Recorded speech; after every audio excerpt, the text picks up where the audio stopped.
And this subject is quite a serious one and not a laughing matter at all. But one of my friends last year recommended this movie called The Dictator. It's a 2012 movie. I'm not sure if you've watched it. Have you? It's a comedy film. It's got Sacha Baron Cohen, who's this brilliant comedian, and he plays the role of a fictional dictator of a fictional Republic of Adia, and he does some silly, outrageous things in the movie, like asking people, his team, to build a rocket that is more pointy rather than blunt, because pointy is scary.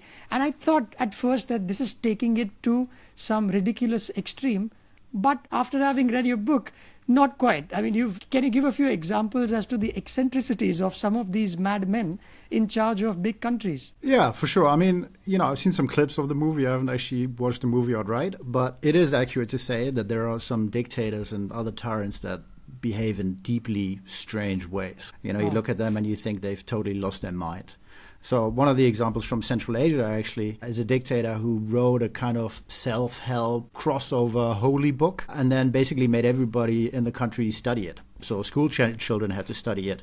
Even government officials had to study it. There are dictators that have built a golden statue of themselves that rotates with the sun. You've got people being blown up with anti-aircraft guns for falling asleep in a meeting. So there are all types of things that we look at and we think, gosh, what on earth is going on? Yeah.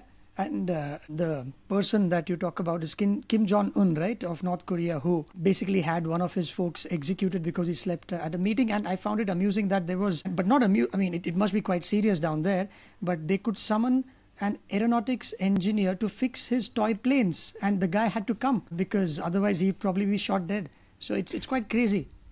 Yeah, it is in a way. And, you look at people like that and you have to wonder what that does to a man's or a child's psyche in that sense. And, talking about Kim Jong-un in particular, he grew up in power. So unlike some of these other people, he didn't take it when he was already some sort of functioning adult.